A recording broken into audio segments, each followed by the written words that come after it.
Anupama serial के episode में आप देखेंगे कि सागर और मीनू की शादी की रस्मों के बीच अनुज और अनुपमा भी अंगूठी ढूंढने वाली रस्म करेंगे। आध्या के जिद करने पर दोनों ये रस्म करेंगे और इसमें कभी अनुज तो कभी अनुपमा जीतेगी। इसके बाद अनुज और अनुपमा उस इंटरव्यू की तैयारी करेंगे जो उनकी लाइफ बदल सकता है। अनुपमा क्योंकि बहुत घबरा रही होगी, इसलिए वो अनुज को अपने साथ चलने को कहेगी। जब दोनों इस इंटरव्यू के लिए साथ में निकल रहे होंगे तभी डॉली उनकी राह में आकर खड़ी हो जाएगी। शुभ दिन पर डॉली की घटिया हरकत।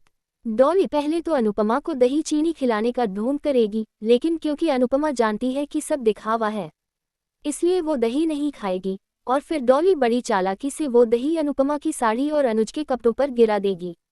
सागर और मीनू तब उनके कपड़े साफ करेंगे और दोनों इंटरव्यू के लिए निकल जाएंगे। अनुपमा और अनुज डॉली को कोई जवाब नहीं देंगे और उनका उसे नज़रअंदाज करना डॉली को और भी ज़्यादा खलेगा।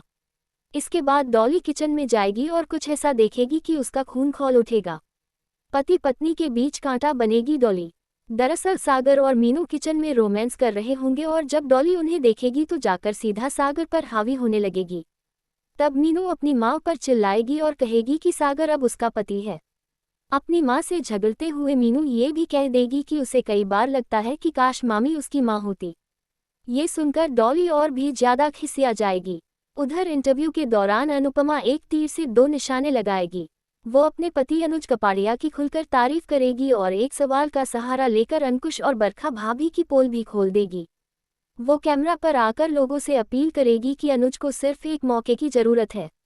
डिम्पी और आध्या में फिर होगी तकरार। इधर अनुज और अनुपमा इंटरव्यू से निकलकर एक दूसरे के साथ बहुत खुश होंगे, वहीं दूसरी तरफ घर पर फिर एक बार डिम्पी और आध्या के बीच बहस हो जाएगी। दरअसल आध्या को बेवजह टोकने पर डिम्पी उससे बदतमीजी करेगी और तब आध्या उसे करारा जवाब देगी। वह डिम्पी से साफ कहेगी कि बदतमीजी में वह उससे कम नहीं है, उसके एक सवाल के 10 जवाब दे सकती है। तब डिम्पी चुपचाप ये कहकर वहां से किनारा कर लेगी कि उसे उस जैसी बदतमीज बच्ची के मुंह लगना ही नहीं है। शो में आगे क्या होगा जानने के लिए जुड़े रहिए लाइव हिंदुस्तान के साथ।